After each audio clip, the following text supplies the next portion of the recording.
and I won't back down.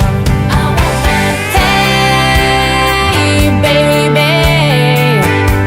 there ain't no easy way out. Do you have trouble sleeping? Well, that is a huge problem for so many people these days. And I'll tell you, with my current schedule and responsibilities, it includes me at times as well. So let me tell you what I have found to help me sleep better. Sleep Cream. Sleep Cream is a revolutionary new product made from all natural ingredients and with pure CBD. You simply rub it on sensitive skin areas right before bed. I will be honest, I was a bit of a skeptic, but after trying it once, I was amazed that it really works. They use all natural CBD combined with the finest essential oils, including lavender, and you just rub it on before bed before turning in for the evening. Bottom of my feet, inside of my forearms, those places work the best for me. And within minutes, it helps me relax and allows my body to do what it is supposed to do, which is sleep. You can find their amazing product at sleepcream.com. Just try Sleep Cream for a couple of nights and see if it works for you as well as it worked for me. If you don't experience better sleep, Sleep Cream will refund your entire purchase. That's simple. Hey, everybody, thanks so much for joining us right here on The Right View for a little ladies' tea. Tonight, we're joined by PragerU's Alexis Wilkins, as well as media commentator Stephanie Hamill. Ladies, welcome. We are in the under 30 days mark until this election. I actually can't believe it. I can't believe that we can say we have a 2 in front of the number until the days left. It is wild. But what was also wild and what was one of the most honestly emotional and incredible rallies I've ever attended was held last Saturday night in Butler, Pennsylvania, when Donald Trump made his triumphant return, of course, to Butler. And I got to tell you, Alexis, I know that probably for most people, if you were, I don't know, potentially, if you were shot anywhere, it would probably be traumatic to go back there. If someone was shooting at you with the intention of killing you and it was televised, not just, locally, but around the world, that would be a pretty big thing to do and pretty tough, I think, for a lot of people to go back and do. But I got to tell you, it was really remarkable to see my father-in-law walk out on stage on Saturday night in Butler, Pennsylvania. The crowd there, I couldn't even see the end of the crowd. Eric and I went on stage before he came out to speak, and you couldn't even see the end of the audience. It was amazing. The love, the tribute to Corey Comparator. I sat beside his widow and his 2 daughters for the rally, and it was a beautiful. I will have to use the word beautiful for this Trump rally. But Alexis, what did you think of Donald Trump's return, and were you surprised that Donald Trump returned to Butler, Pennsylvania? I gotta say, I wasn't surprised. I think that for his triumphant spirit, it was something that, this short a time to go back, what was that, 12 weeks ago? Yeah. I think that the time span is what surprised me. The fact that there's not a lot of runway to the election from July 13th to now, to yesterday. And the fact that he made a triumphant return within those 12 weeks, I think is just absolutely incredible. It's a testament to his character. It's a testament to his spirit and to the American spirit, with everyone showing back up, in the hundreds of thousands to support and to show their, honestly, in my opinion, their love for President Trump, because that's really, it's really what it is. At this point, he's what's standing between America and no America. Elon went on stage, of course, and said that this could be the last election if President Trump doesn't win, that we could fall into a uniparty. And I actually couldn't agree more. I think that everyone who is with President Trump and has understood the mission from day one understands that. And so I think that seeing that, especially in these short days before the election, I think was really, really special. I watched it on TV, and I thought that it was just incredible to see the crowd. And to see him back on stage was just, as a fan and as a supporter, it was really something to watch. Elon Musk, Stephanie, that was the thing. Everybody leading into that rally. Yes, of course, this was such a big moment for Donald Trump.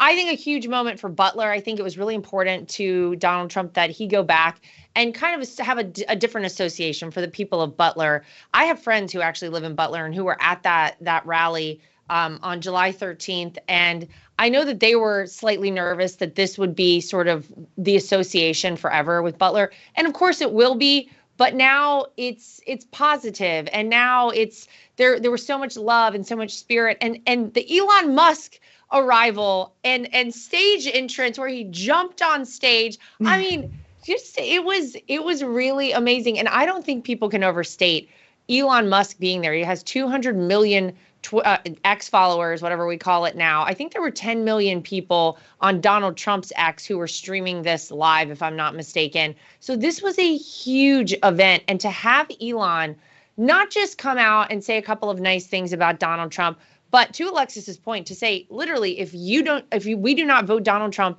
into the White House this election, this is it. We're not going to have any more elections. He's dark MAGA. People are loving that. It was really a monumental moment. And I got to tell you, if I were a Democrat and I tuned into that, I'd be like, oh, they did it again. Those darn Republicans, that Trump team, they did it again. And I have to say, we did it again.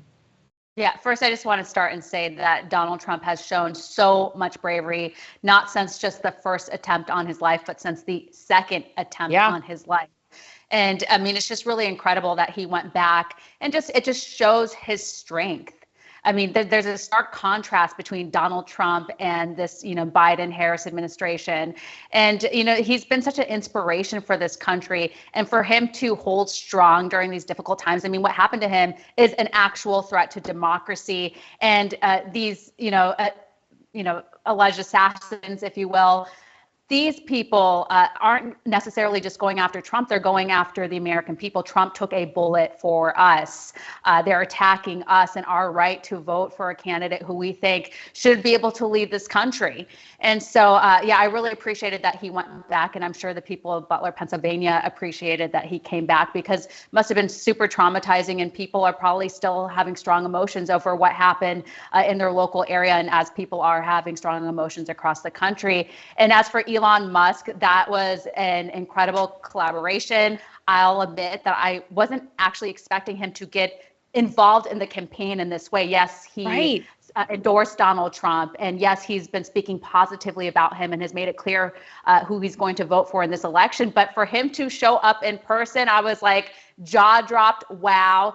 And I cannot say enough praises about Elon Musk. I mean, he's the greatest innovator of the 21st century. I just think there's like no one else I can think of than Elon Musk, who has actually positively impacted my own life. Like, I have Starlink at my house. I live up in the mountains, so we use his internet. I got a Cybertruck back in March. My car, that's a truck, now drives itself. I mean, it's just an incredible car. And you think about the rockets. SpaceX is one of the founders of PayPal. This is an incredibly intelligent man. And so I will say his endorsement means something, right?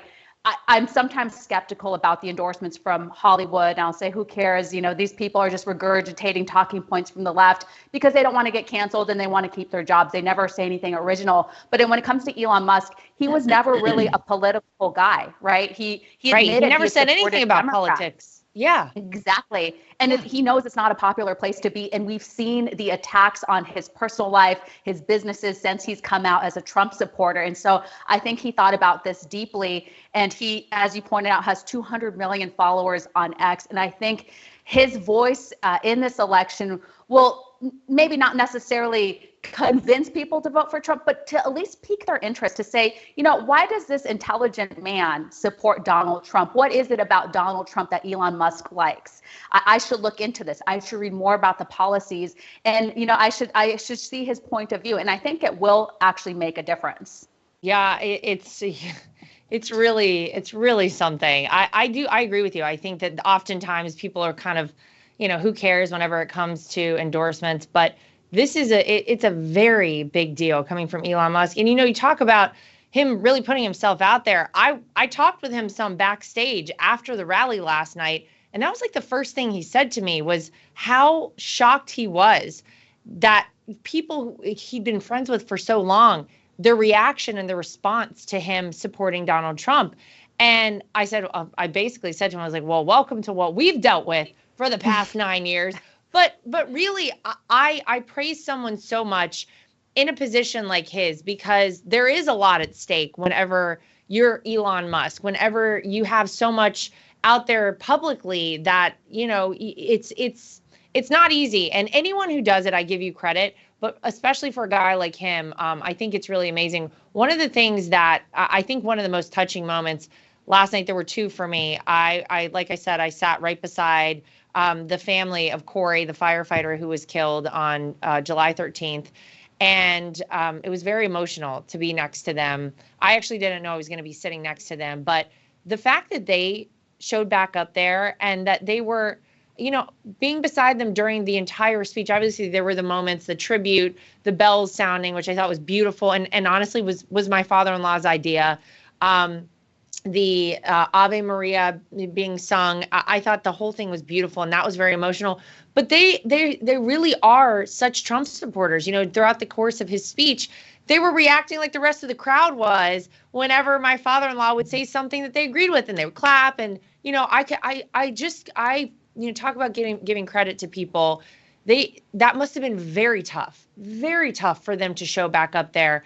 And they came, and not only were they there, but they were involved with the rally, and they believe in the mission to make America great again. They are part of this movement, and we were so grateful that they showed up there. And then I thought the end of the rally, I actually didn't know how it was going to work out. The man who was on stage singing, Christopher is his name, he actually was Donald Trump's brother's favorite singer, his brother Robert, who passed away while he was in the White House, if anyone remembers.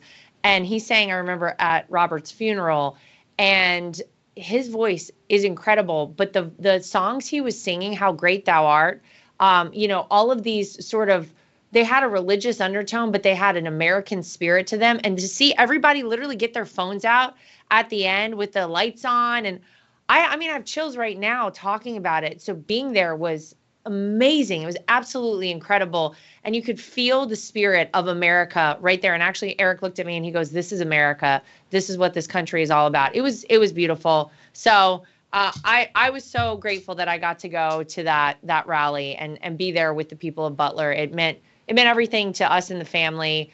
Obviously, we're grateful that nothing worse happened to my father-in-law there that day, but I think it meant a lot to the people in Butler too for him to come back. So there was something else that happened last week, though, Alexis. We had a little vice presidential debate, and to say that J.D. Vance absolutely slayed would be an understatement. Poor Tim Walz. That's all I can say about him. If even Saturday Night Live knows that you messed up, if then you go on the Sunday show on Fox and you mess up, it's not been a great week for Tim Walz.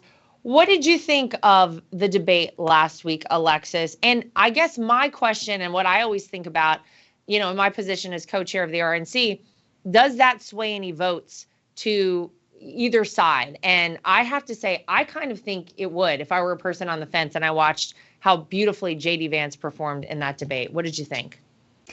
I agree with you. I think that normally, vice presidential debates are more to just see the options. I think there's not a lot of voter shift that we see traditionally with vice presidential debates.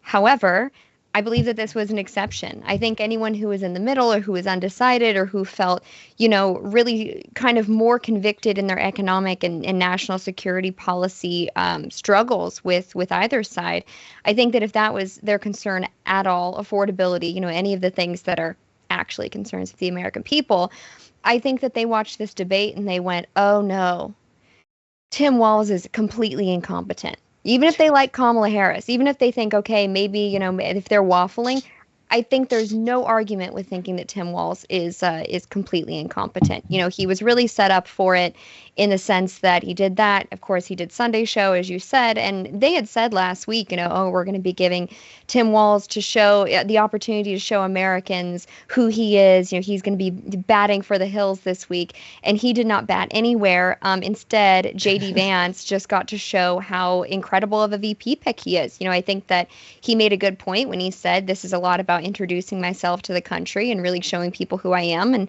I think that was a great introduction, great starting point.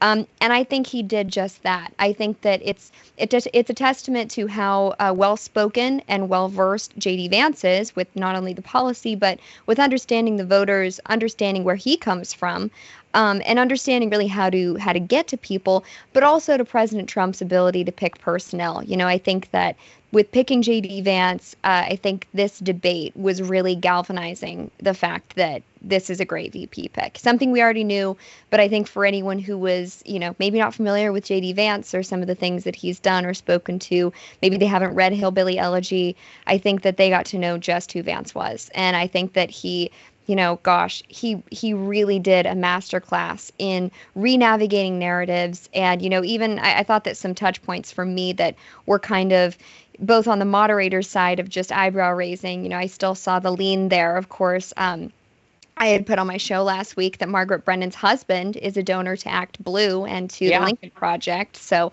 we already knew how she was going to lean, but, and lean she did. But I think that some of the questions that they began to pose, they started to ask about the hurricane response. And then instead of asking about the hurricane response, they immediately left hooked it into climate change. Just some of the typical left fumbles that they do, and they try to drive the narrative.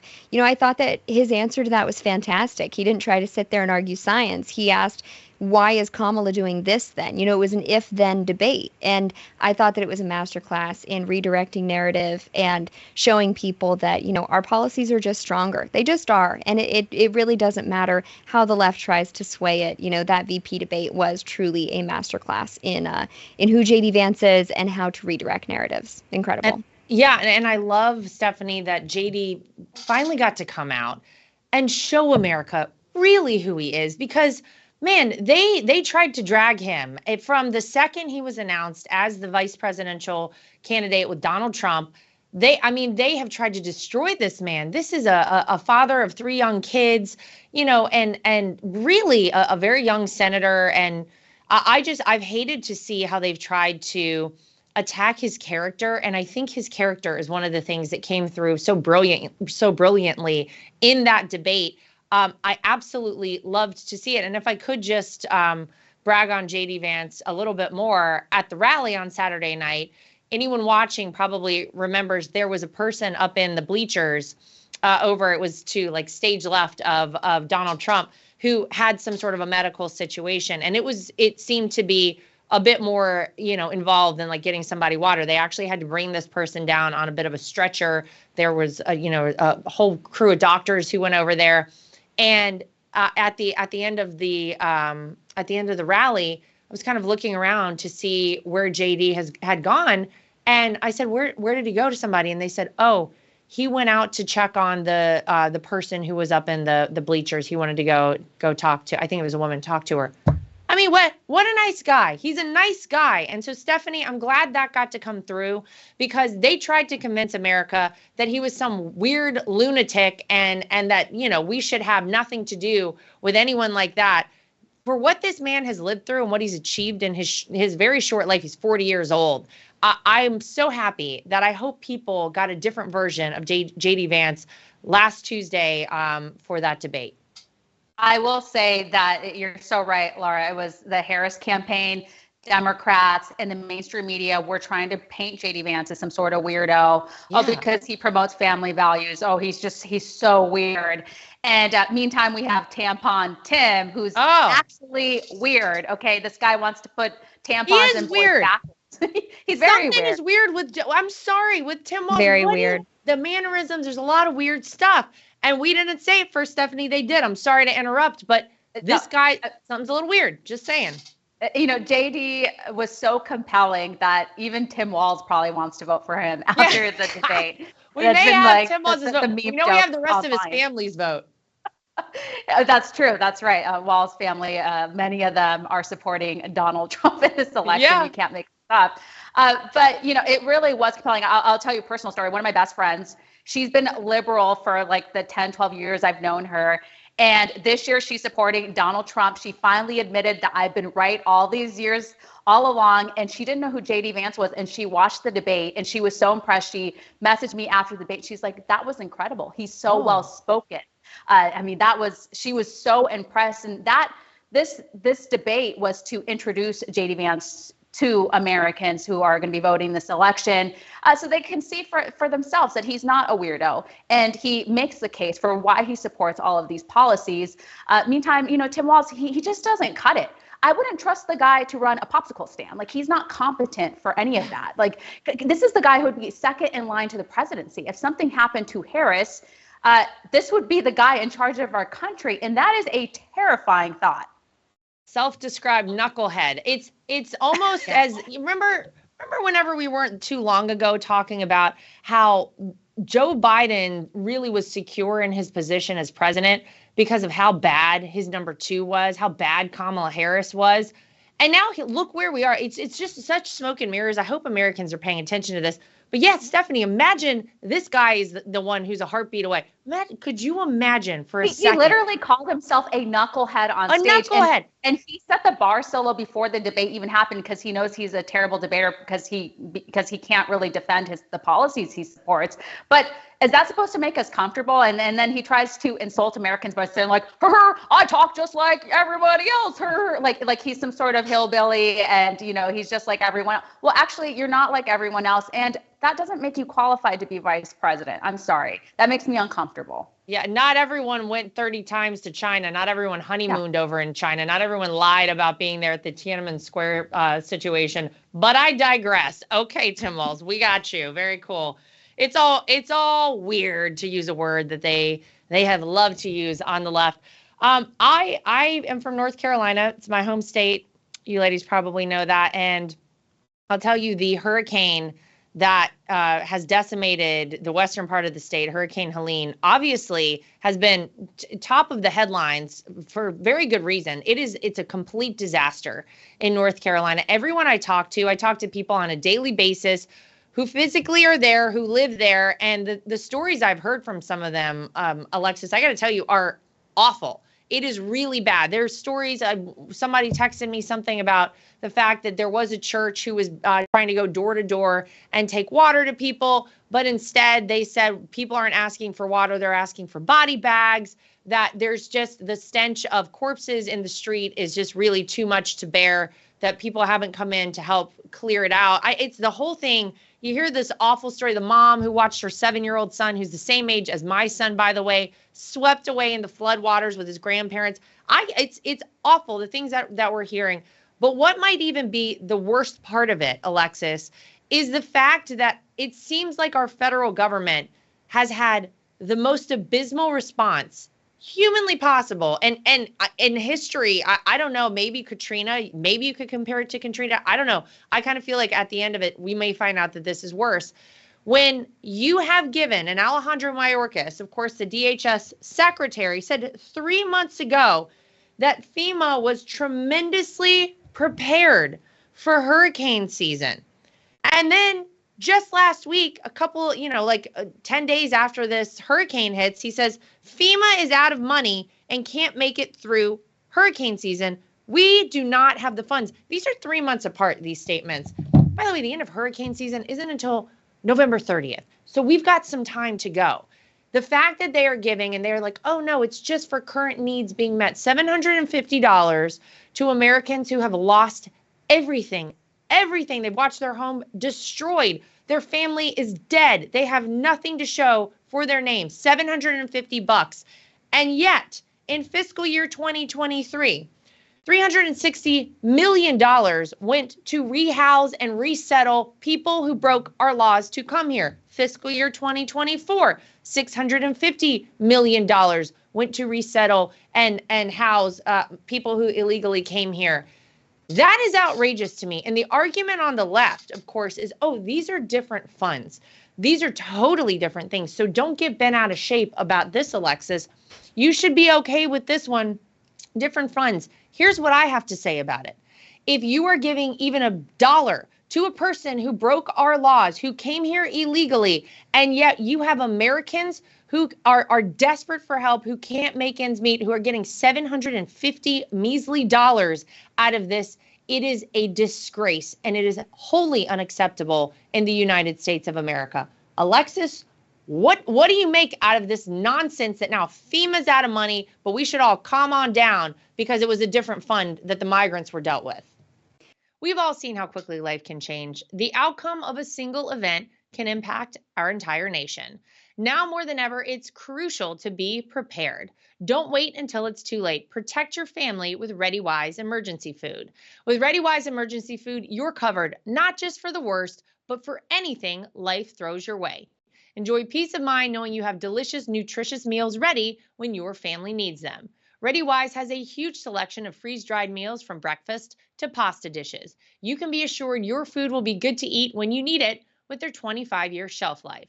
ReadyWise is an American company that cares about its fellow citizens, you, and is committed to your safety. Visit ReadyWise.com and use promo code Trump20 at checkout for 20% off any regular priced items. That's ReadyWise.com, promo code Trump20. FDN firefighter Daniel Foley assisted in rescue and recovery efforts at Ground Zero.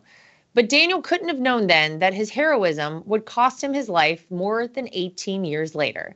His death, like so many others, resulted from 9/11 related illnesses caused by the toxic dust that formed when the Twin Towers collapsed. Victims and first responders are still suffering and dying from 9/11. Yet children in this nation are growing up unaware of America's darkest day. The Tunnel to Towers 9/11 Institute is helping educators teach children about 9/11. Tunnel to Towers 9/11 curriculum units have scripted lessons, background for teachers, and activities for students. They're based on first-person accounts and designed to meet many academic standards. The 9/11 Institute offers the Discovering Heroes book series, a speakers bureau, a mobile exhibit with 9/11 artifacts, and memorial scholarships for the children of the Foundation's program recipients.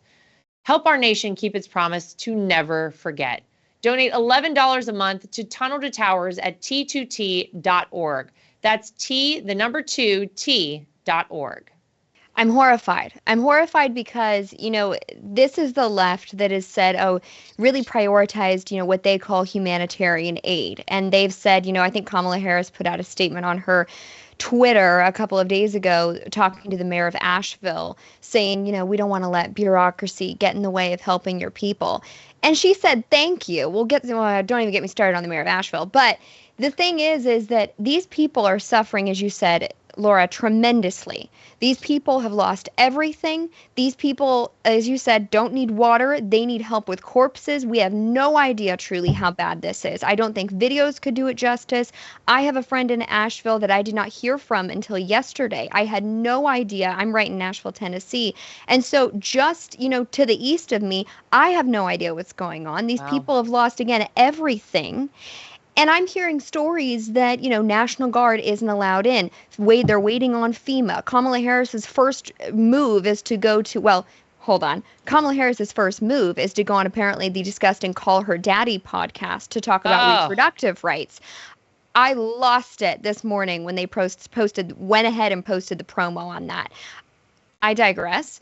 Her first priority was to do that, and her second priority was to do absolutely nothing but get on a plane and go to the FEMA headquarters and apparently negotiate, nothing for the people, $750, which is less than the belt she wore there. I mean, it's just absolutely asinine that this is an acceptable response. It's not. But as far as the left is concerned, they're painting her that she's doing a great job. She's posting on her Twitter that she's in Georgia, in a photo op interrupting an assembly line for supplies for the people who have been affected. I mean, everything with them is politics. And I love what President Trump says about this because he says, I don't care if it's voters, if it's left or right. I don't care about voters. I care about American lives. And I don't think anything could be more true than that. And that's absolutely his attitude to everything. And I wish more people, especially people in the middle and on the left, could see that because they really are playing bureaucracy with people's livelihoods and their lives. This is kind of Maui 2.0, in my opinion.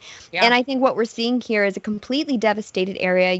If you're, as I know Laura, if you're familiar with Appalachia at all, you have the mountains, you have no time to evacuate. These people don't have an evacuation plan for a hurricane because they don't get hurricanes. This was a dam failure, this was an institutional failure, and now it's a humanitarian failure, all at the hands of the Democrats. This isn't just Joe Biden doing a flyover, assessing the damage aerially, which, by the way, if you look at Corey Mills' Twitter, he paints out the exact times that airspace was locked down for 4 hours and they couldn't even get civilian aid in. These people are actively interfering with the life and death status of people who are in the area, getting supplies, medical evacuations, insulin, for goodness sakes, and they have no problem with it. They shut down the airspace for 4 hours. Kamala Harris does a little photo op. She stands there looking really concerned, and then she continues going on podcasts and playing politics while people are dying. And I think it's one of the most despicable things that's happened in the presidency or in the Biden-Harris administration, all the while piggybacking on Biden finally entering the White House press corps room and saying that everything that happened, oh yeah, Kamala did that too. Yep. Which I think the timing is very interesting, for him to finally have a moment with the press and assign all of this to her. So I don't think there could possibly be more for the Democrats to answer to right now. But as a Tennessean, as an American, I'm angry. Yeah. Well, some people are saying, by the way, that was like on purpose, that he's so angry with Kamala for usurping his spot and taking over. I forget, Stephanie, that Joe Biden is still the acting president of the United States. I have to say the word acting because no one hears from this guy. No one sees him. So for him to pop out with the press corps right now and say, guess what? All the things that have gone on, Kamala's name's on them too. Some people are like, well, I don't know. That was a lot of shade thrown from Joe Biden at her. But to get back really quickly to the hurricane, some people have said, oh, it's the conservative areas. These are very red districts that were really damaged by the hurricane in North Carolina, save for, of course, Asheville, which is very blue. And the reason that these people are not getting the help they need is because of politics. I'm going to disagree with that a little bit. I think these people are just completely and totally incompetent. I think the ineptitude of this administration is on full display right now. And guess who actually had to go in and get something done? It was Donald Trump. You had these first responders, these police departments, fire departments, had no ability to communicate because all the systems, Stephanie, were totally down. So Donald Trump called up Elon Musk and said, hey, do you think Starlink might help with this? Could you get some Starlink sent to the western part of North Carolina and help these people? And guess what? He immediately dispatched them and deployed them. There was some question as to whether they were going to let him bring those in, I guess, or not, or what was going on there on the ground. But nonetheless, that is a life-saving measure that was put in place because now they have ability to communicate. Now people can use their cell phones. It was Donald Trump who did that, who I'll remind everyone is not currently the president of the United States. It is such an egregious display of how incompetent, Stephanie, this administration is, that it seems like so much death and so much suffering could have been prevented had things been ready, had people been mobilized properly. You have Matt Gaetz, by the way, listen to this one. He sent a letter to Homeland Security Secretary Alejandro Mayorkas on Friday because whistleblowers have told his office that service members and federal, state, and local responders sat idle while waiting on orders from FEMA to deploy to areas affected by Hurricane Helene. It's incompetent, Stephanie. Yeah, if you look at just the leadership on this from the Harris-Biden administration and FEMA, it's been an abject failure. And I will be careful not to criticize those who are out there risking their lives and making a difference. But the leadership here, I mean, they knew that a hurricane was coming, like a week in advance. There was so much more that they probably could have done to prepare for this. And what is just infuriating and makes my blood boil is these reports of civilians trying to help who are being shut out. I've seen several interviews of, civilians who have helicopters that were wanting to go in there and help people and did help people who were getting shut down. who are getting threatened with arrest. I mean, it shouldn't be this hard. If FEMA can't do it and the local responders can't do it, then let the civilians get in there and help. Obviously, I'm sure there's some reasons why they don't want too many people getting involved from the outside, because it maybe could cause some other problems. But unless they have a better solution, they should be getting all the help they can and have somebody oversee that so they can get all these people out of there and get the people the help that they need. I mean, the images are just gut-wrenching. I mean, how could anyone turn their back on that? And the death toll, I think last I saw, was over 200 lives lost. I mean, it's really tragic. And just what's going to have to happen in the next few months in rebuilding. I mean, over $30 billion is the estimate in damage. I bet it's way more. It's going to be way more than that. But again, you know, Biden, when he was asked about the hurricane, he said, "What storm?" Like this was on video. You can look this up. Like he has no clue what's going on. And as you pointed out, Lara, it's like, where is Biden? I mean, who's running this country? And as Alexis said, he, you know, basically says, "Oh, it's Harris. You know, she's been involved in everything." So, I mean, ultimately, people should be more critical of Harris. And of course, the media, instead of, you know, being critical, they are supporting her and they continue to support her. And they get really mad when you talk about how FEMA has spent money on the illegal immigrants. And they're like, "Oh, well, that's a separate fund. It's totally separate." Okay, well, if I have a piece of pie and I cut a slice of pie and separate that for migrants, the pie, which is the money, could have still gone somewhere else, right? And so it's just totally astounding that they're handing out, you know, these gift cards with thousands of dollars, luxury hotels, flights, everything else. It seems like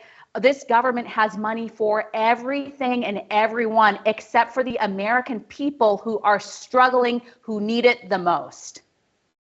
It's incompetence. And yeah, listen, anyone on the ground who is doing this work, crazy respect for everybody doing that. It's amazing. I was in Georgia last week with a group of women, and we went to a food bank and we were donating and trying to at least help the community there. We didn't feel like it was the right time to go to Western North Carolina because we don't want to interrupt with any rescue ongoing at this point. I'm hopeful that we'll get there soon. Maybe this week we're going to try and go. But here's something that doesn't shock me, Alexis, but it's just so disappointing. And it's so scary because the next generation is our future. And these people are going to be in charge one day. And you have these top colleges who are now admitting that students' attention spans are so far gone. They have such little attention to anything now because they've literally, it's like a drug. The social media, TikTok is specifically the worst of all. And it really has, it's like, you know, it has this drug-like effect whenever you're on there all the time. They can't read an entire book. They can't get through a whole book, Alexis. There are some students who admit they have never in their life finished a book. This was a shocker to me.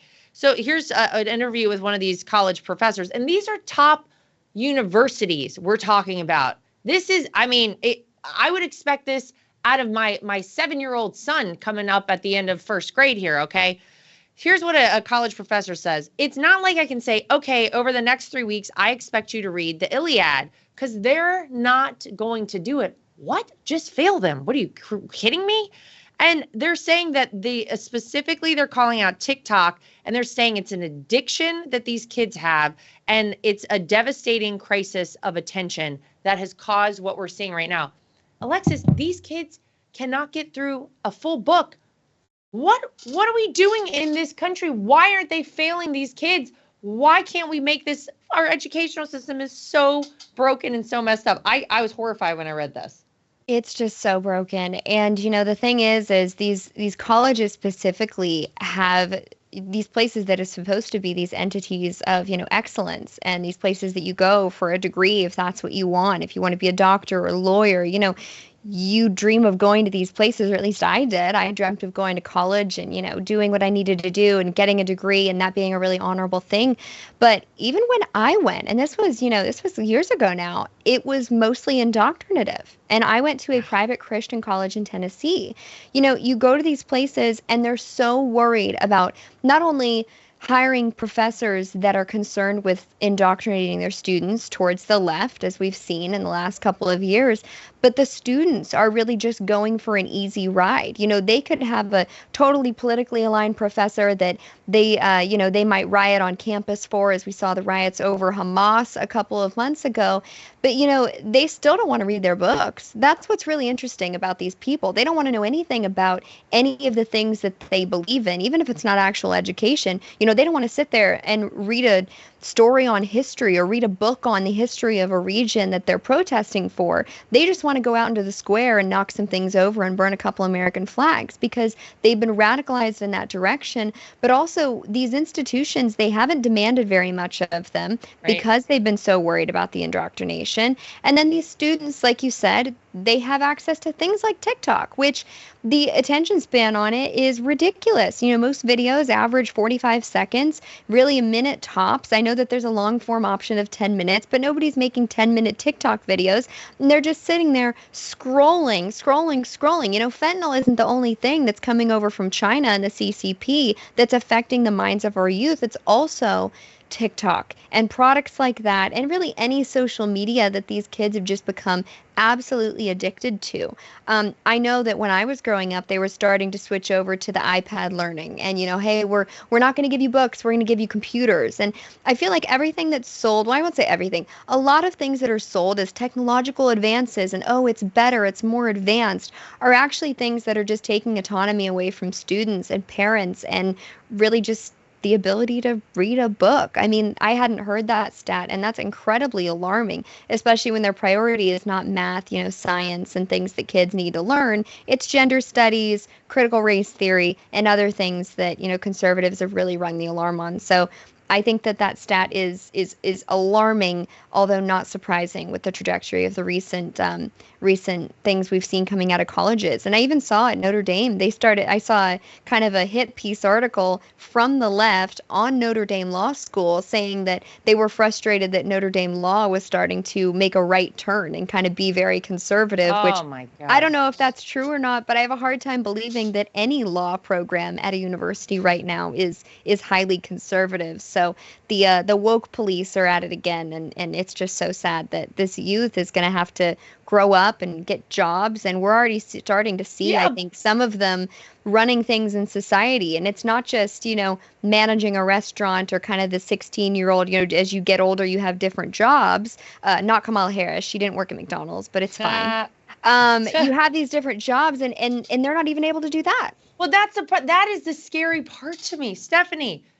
Who is going to be performing operations? Who is going to be fixing airplanes? If you can't get through a book, how on earth are we going to trust you to do really important jobs out there?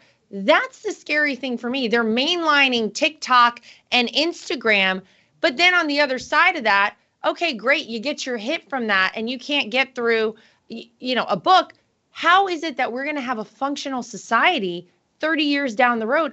I don't know the answer to that. That's really frightening. So I will say, when I initially read this report from the Daily Mail, I had different feelings from how after I deeply thought about it. And number one, we know that college is a waste of time for a lot of people. Yeah. The way that it's done, right? There's just so many unnecessary classes that students are being forced to take. The indoctrination is an issue. I think college is important for people who are going to law school or going to medical school or have some sort of a degree that actually needs this type of institution. For everyone else, I mean, these are adults. And so I see it as a discipline and cultural issue. Yeah. As an adult, you make the decision whether or not you're going to be on social media. And maybe it's easier said for me now because I don't want to age myself here, but I went to the University of Arizona and we weren't using social media really at the time. We had Facebook. And we weren't addicted to it. And at the time I had like a BlackBerry. I wasn't even using an iPhone. So it was like really hard to log into the internet. So you were more focused on school. With that being said, I think the people who are going to be successful, who are going to be the doctors and lawyers, aren't the ones who these teachers are complaining about in the article. And there was a line in this Daily Mail article that actually made me laugh out loud, which was the professors were going on social media to complain about the students. Like, they're part of the problem. Like, you can't make this stuff up. And there's just so much we still don't know about social media, right? We've seen a rise in anxiety and depression among young people. So is there a correlation with social media? I mean, one would speculate that that's it, but we just don't fully understand it yet. And because of that, these young adults should be aware, they should be informed, and their parents should be telling them about it. And as a parent myself, even though my baby's only 16 months and I have another baby on the way, I'm not going to be letting them use social media. I'm sorry, not on mom's watch. When you're 18 or whatever, you can do what you want, but mom's not going to allow it.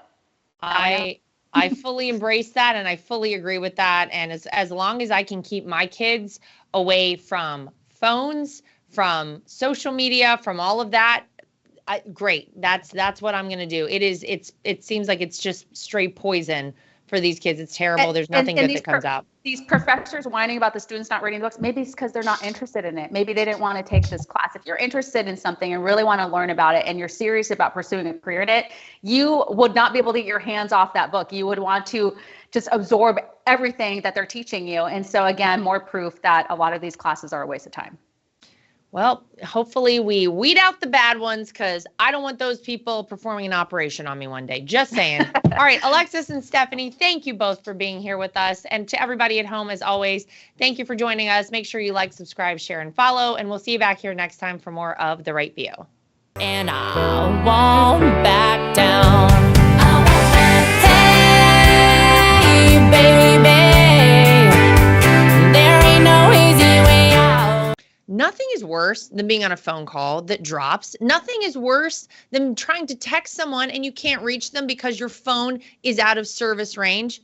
And nothing is worse than supporting these major corporations and companies who don't support us. That is why I love Patriot Mobile. They are America's only Christian conservative wireless network. They use every cell tower out there available to all networks so that they have the greatest 4G and 5G coverage nationwide, and they support the causes that are important to us as conservatives. If you go today to patriotmobile.com/Lara Trump and use the promo code Trump, you will get free activation today. Again, that is patriotmobile.com/Lara Trump. The promo code is Trump for free activation so that you can get a great cell plan and feel good about doing it.